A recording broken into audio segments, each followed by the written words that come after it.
7월 9일 열왕기하 9장 1절부터 13절 말씀까지인데요. 자, 우리 잠깐 지난 우리가 확인하지 못한 또는 여러분이 개인적으로 또 묵상한 그 내용을 확인하고 오늘 본문으로 가겠습니다. 열왕기하 8장 1절부터 6절 말씀의 주제는 기근을 피하게 하신 은혜의 하나님이었죠. 그래서 엘리사가 이전에 아들을 살려준 여인에게 7년 동안 기근이 있을 거다. 그러니까 가족과 함께 이제 거주지를 옮겨라, 이사해라 이렇게 이제 말해 주었죠. 그래서 여인은 블레셋에 거주하다가 7년 만에 돌아옵니다. 그리고 전에 자신들이 소유했던 집과 전토를 찾고자 왕에게 호소하죠. 때마침 게하시에게 엘리사가 죽은 자를 살린 일을 듣던 왕은 여인의 모든 소유를 되찾도록 그렇게 배려해 주는 내용이었습니다.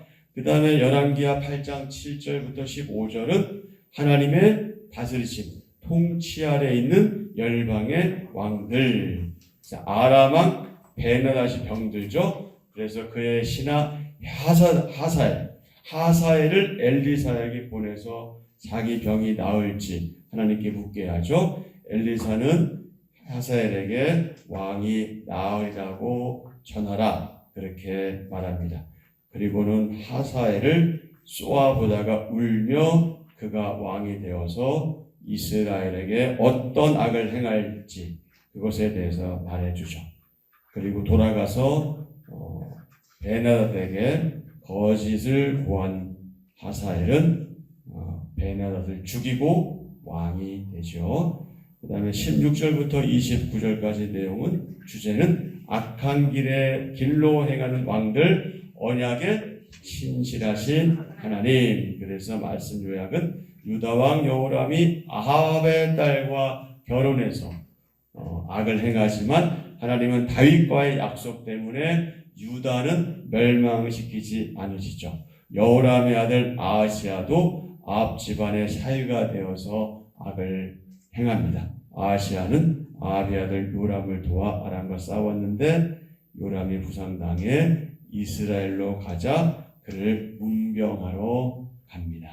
자, 이런 배경을 생각하시면서 오늘 열왕기하 9장 1절부터 13절이죠. 예후에게 기름 부어 왕으로 세운 엘리사.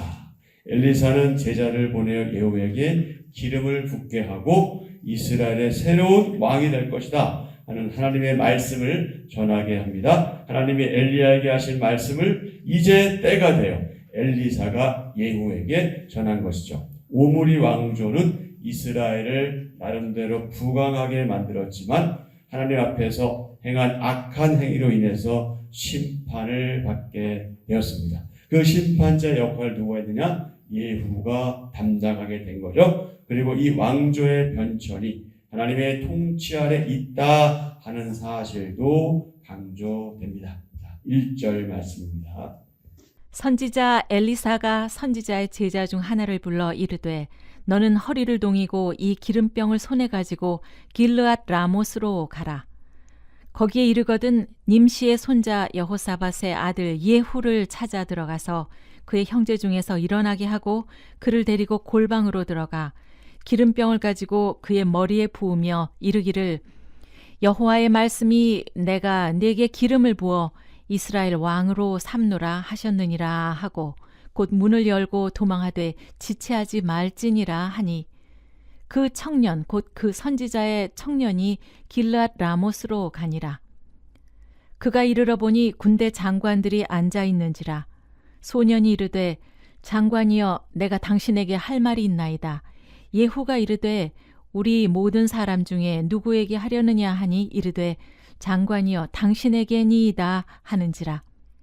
예후가 일어나 집으로 들어가니 청년이 그의 머리에 기름을 부으며 그에게 이르되 이스라엘 하나님 여호와의 말씀이 내가 네게 기름을 부어 여호와의 백성 곧 이스라엘의 왕으로 삼노니 너는 내 주 아합의 집을 치라. 내가 나의 종 곧 선지자들의 피와 여호와의 종들의 피를 이세벨에게 갚아주리라. 아합의 온 집이 멸망하리니 이스라엘 중에 매인자나 노인자나 아합에게 속한 모든 남자는 내가 다 멸절하되 아합의 집을 느바세 아들 여로보암의 집과 같게 하며 또 아히야의 아들 바사의 집과 같게 할지라. 이스라엘 지방에서 개들이 이세벨을 먹으리니 그를 장사할 사람이 없으리라 하셨느니라 하고 곧 문을 열고 도망하니라. 예후가 나와서 그의 주인의 신복들에게 이르니 한 사람이 그에게 묻되 평안하냐? 그 미친 자가 무슨 까닭으로 그대에게 왔더냐? 대답하되 그대들이 그 사람과 그가 말한 것을 알리라 하더라. 무리가 이르되 당치 아니한 말이라 청하건대 그대는 우리에게 이르라 하니 대답하되 그가 이리이리 내게 말하여 이르기를 여호와의 말씀이 내가 네게 기름을 부어 이스라엘 왕으로 삼는다 하셨다 하더라 하는지라. 무리가 각각 자기의 옷을 급히 가져다가 섬돌 위에 곧 예후의 밑에 깔고 나팔을 불며 이르되 예후는 왕이라 하니라. 오늘의 말씀 요약. 엘리사의 명을 받은 한 제자가 길르앗 라못에 있는 예후를 찾아갑니다.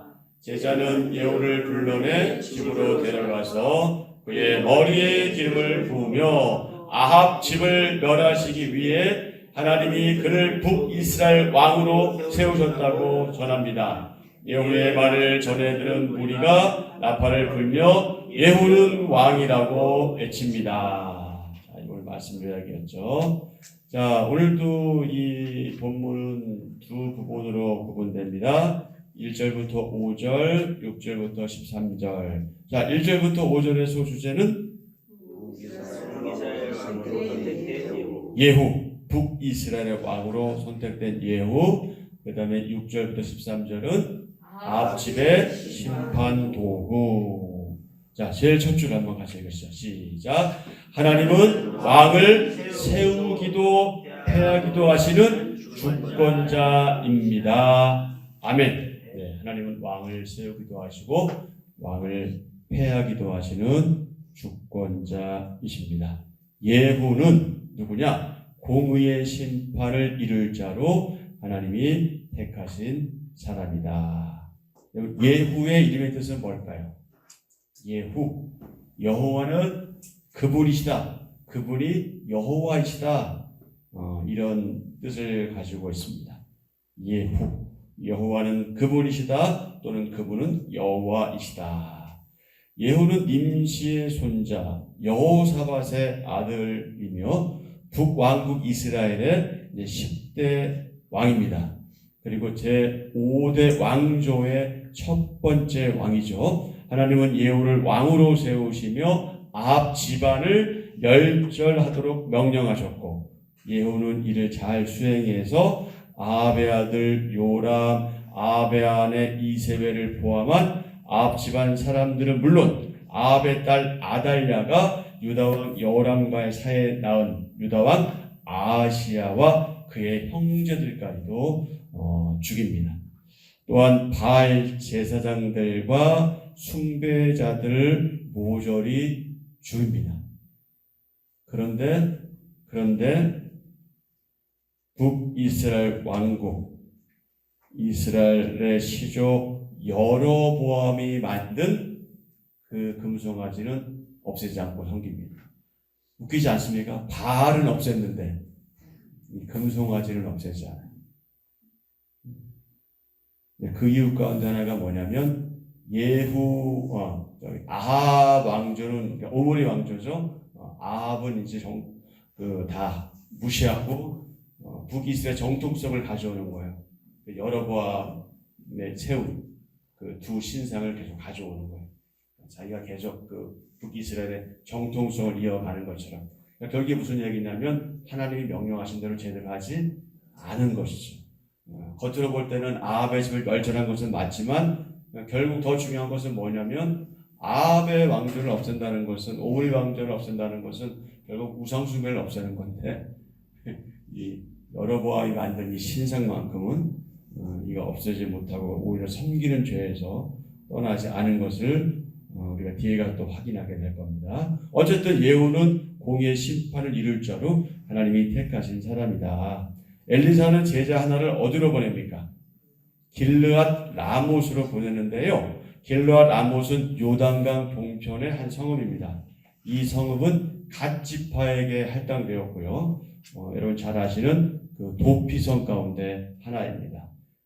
요단강 동편의 남북을 연결하는 주요 도로인 왕의 대로 킹스웨이에 위치해 있어서 무역에 있어서의 중요한 곳이었고요. 아합은 이곳을 차지하기 위해서 유다왕 여호사밧과 연합해서 아람과 전쟁을 벌였고요. 이곳에서 부상을 당해서 죽었죠. 그리고 아합의 아들 요람 역시 유다왕 아하시아와 연합해서 이 길르앗 라못에서 아람왕 하사엘과 싸우다가 부상을 당했습니다. 이 길르앗 라못으로 보내어 예후에게 어떻게 했어요? 기름을 부었죠. 기름을 부었죠. 여기서 그 기름은 기름 부음을 위한 용도로 구별해 놓은 특정한 기름, 의식적인 목적을 위한 기름인데요. 기름을 부었다 하는 말은 하나님의 도구로 사용하기 위해 구별하는 행위, 이것을 말하죠. 자, 기름을 붓고 하나님이 그를 북이스라엘 왕으로 삼는다는 메시지를 전하게 하지요. 그리고 또 어떤 당부를 했어요? 지체하지 말고 머물지 말고 도망하라. 자, 이는 그의 목숨을 보호하고 정치적 목적이나 이익에 휩쓸리지 않게 하기 위함입니다. 예후에게 기름 부음은 본래 누구에게 받은 사명? 누가 받은 사명이다? 엘리사가 받은 사명이다. 열왕기상 19장 16절에 보면요, 너는 또 님시의 아들 예후에게 기름을 부어 이스라엘의 왕이 되게 하고, 하나님 말씀이 있어요. 이 말씀을 엘리사가 실천하게 되는 거죠. 내가 신속하고도 신중하게 진행해야 하는 하나님의 일이 있다면 무엇일까요? 여러분 각자에게 주어진 게 있을 겁니다. 그것이 무엇인지 하루 동안 묵상했으면 좋겠고요. 자, 두 번째, 아합 집의 심판 도구. 엘리사의 제자는 예후에게 기름을 부으며 하나님 말씀을 전합니다. 하나님이 예후에게 주신 임무가 무엇입니까? 하나님의 선지자들을 죽인 이세벨과 아합 집을 무너뜨리는 것이죠. 하나님은 먼저 아합 집의 모든 남자를 진멸하라고 말씀하시죠. 자, 8절. 자, 시작. 아합의 온 집이 멸망하리니 이스라엘 중에 매인자나 노인자나 아합에게 속한 모든 남자는 내가 다 멸절하되. 자, 이 표현은 종이든 자유인이든 아합에게 속한 모든 남자를 가리키지요. 그래서 아합 집과 연결된 사람 중에 하나님의 심판을 피할 사람은 아무도 없을 것이다. 자, 9절에 보면은 아합의 집을 느밧의 아들 여로보암의 집과 같게 하며 또 아히야의 아들 바사의 집과 같게 할지라 하는 말씀이 있는데요. 여로보암의 집, 바사의 집, 이 집은 여기서 왕조를 의미합니다. 왕조. 그러니까 여로보암 왕조, 또 바사의 왕조를 의미하는데, 여로보암의 집은 북왕국 이스라엘의 제1대 왕조를, 바사의 집은 제2대 왕조를 의미하죠. 여로보암의 아들 나답은 바사에게, 바사의 아들 엘라는 시므리에게 살해당합니다. 그래서 북이스라엘의 1대 왕조와 2대 왕조는 매우 짧은 기간을 보냈다 하는 것을 우리는 이미 지난 시간들을 통해서, 말씀을 통해서 확인했고요. 자, 여기서 중요한 말씀이 나오죠. 10절입니다. 10절 시작.